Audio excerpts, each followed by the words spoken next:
Hello friends, welcome to study buddy club. I am Prateek Thakkar. दोस्तों, exam में marks लाने के लिए आपके अंदर इनपुट और आउटपुट दोनों ही बहुत अच्छा होना बहुत ज़रूरी है।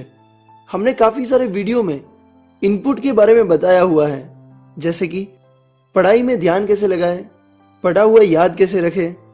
पर आज हम बात करेंगे कि आउटपुट कैसे करना है।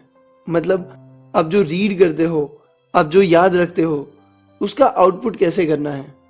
आउटपुट एग्जाम में याद करना भी हो सकता है और लिखना भी हो सकता है। तो आज हम उसमें से लिखने के ऊपर बात करेंगे, यानी राइटिंग के बारे में। एग्जाम में आपको लिखना होता है, सो ऐसा जरा भी नहीं है कि अगर आपको 80 मार्क्स का आता है तो आप उस पेपर में या फिर उस एग्जाम में 80% लेके आओगे। नहीं, ऐसा नहीं होता, क्योंकि अक्सर स्टूडेंट्स राइटिंग स्पीड के कारण पीछे रह जाता है।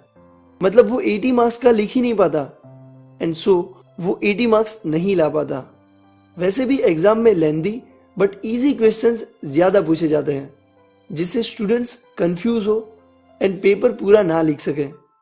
सो उसके लिए आपकी राइटिंग की स्पीड ज्यादा होना बहुत जरूरी है। सो लेट्स बिगिन एंड देखते हैं कि राइटिंग स्पीड कैसे बढ़ानी है। दोस्तों, राइटिंग स्पीड में जो सबसे इंपॉर्टेंट पार्ट होता है वो आपकी पेन का होता है। आपकी स्पीड आपकी पेन पे काफी हद तक डिपेंड रहती है। सो सही से पेन सिलेक्ट करनी बहुत जरूरी है। उसके साथ साथ लिखते टाइम कौन सी गलतियां नहीं करनी है पेन से रिलेटेड, वो भी मैं आपको इस वीडियो में एंड में बताऊंगा। दोस्तों, यहाँ पे मैं आपको 3 ट्रिक्स बताऊंगा जिससे आप अपनी राइटिंग स्पीड को बहुत ज्यादा इंक्रीज कर सकते हो। So first one is light weight pen. Friends, मैंने काफी सारे स्टूडेंट्स को देखा है, वो पेन के लुक के कारण या ब्रांड नेम के कारण वो पेन परचेज कर लेते हैं एंड उसे यूज करते हैं, जो अक्सर थोड़ी बहुत भारी होती है। दोस्तों, आपकी पेन जितनी भारी होगी आपकी राइटिंग की स्पीड उतनी ही कम होती जाएगी। अल्सो आपके हाथ में भी थोड़े टाइम के बाद दर्द होने लगेगा एंड आप ज्यादा नहीं लिख सकते। सबसे पहले आप उसकी साइज को देखो एंड डिसाइड करो कि आपको कौन से साइज की पेन चाहिए। मोटी चाहिए या पतली। बहुत पतली भी नहीं होनी चाहिए, क्योंकि वो आपके हाथ से फिसल सकती है। सो आपके हिसाब से, आपके हाथ के हिसाब से आपको जो परफेक्ट पेन लगे उसे पहले सिलेक्ट करो। ब्रांड के पीछे मत भागो, बस आपको वो पेन हल्की लगनी चाहिए और आपको लिखने में परफेक्ट लगनी चाहिए। मैं सजेस्ट करूंगा कि आप 5 से 10 रुपए वाली पेन जो आती है उसे यूज करें। उसमें भी आप इंक का ख्याल रखें कि जिसकी इंक थोड़ी सी पतली पर डार्क होनी चाहिए। सो आपकी राइटिंग क्लियर दिखेगी एंड अच्छी भी लगेगी। अब मैं आपको एक और चीज बताऊंगा जो अक्सर स्टूडेंट्स गलती कर बैठते हैं, जो मैंने बोला था कि मैं लास्ट में बताऊंगा, पर मैं अभी बता रहा हूं कि स्टूडेंट्स क्या करते हैं।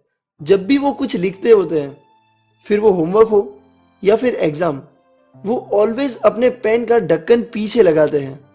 दोस्तों, अभी हम बात कर रहे हैं कि पेन का वेट हमें कम करना है या फिर कम होना चाहिए, और आप ढक्कन पीछे लगाओगे तो उल्टा वेट बढ़ जाएगा। सो इस हैबिट को दूर करो। ऑलवेज अपने पेन का ढक्कन कहीं साइड में रख दो, पर उसे पेन के पीछे कभी ना लगाए। 80 to 90% स्टूडेंट्स ये गलती करते हैं, पर उन्हें पता नहीं होता कि इस चीज से उनकी राइटिंग की स्पीड काफी हद तक कम होती है। Second thing is grip. Friends, हर एक पेन की साइज अलग अलग होती है। सो जैसे मैंने पहले भी कहा कि आपको जो अपने हैंड के हिसाब से परफेक्ट लगे ऐसी पेन को सिलेक्ट करें, पर साथ साथ आपको उसकी ग्रिप पे भी ध्यान देना बहुत जरूरी है, क्योंकि जब हम काफी सारा लिखते हैं तो उंगलियों में पसीना होता है, जिसे हम पेन अच्छे से नहीं पकड़ सकते। सो ऐसे टाइम पे अगर पेन की ग्रिप अच्छी नहीं होगी तो आपको बार बार उंगलियों को साफ करना पड़ेगा, या फिर आपके हाथ से वो पेन फिसलती जाएगी, जिसे आपको पेन को काफी बार एडजस्ट करनी पड़ती है। सो जब भी आप पेन बाय करो, उसकी ग्रिप देखो कि उसकी ग्रिप अच्छी तो है ना, पेन हाथ से फिसलेगी तो नहीं ना। अगर हाथ से फिसले ऐसी ग्रिप होगी तो आपकी राइटिंग काफी कम हो जाएगी, साथ साथ आपकी हैंड राइटिंग भी बहुत बिगड़ेगी। Third thing is practice. जैसे याद रखने के लिए हम एक बार अच्छे से समझ के पढ़ने के बाद हम 2-3 बार ऐसे ही पढ़ते हैं, या फिर इसे हम याद करने की प्रैक्टिस करना भी कह सकते हैं। वैसे ही अगर आपको राइटिंग की स्पीड को बढ़ानी है तो प्रैक्टिस करनी बहुत जरूरी है। पेन सिलेक्ट करने के बाद वही पेन से होमवर्क करें एंड टेस्ट भी लिखें।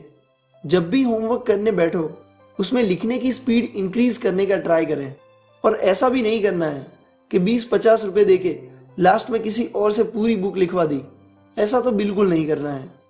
आई नो होमवर्क आपको बोरिंग लगता है, पर उससे आपको काफी सारे बेनिफिट्स हैं जो मैंने अगले भी 1-2 वीडियो में बताया हुआ है।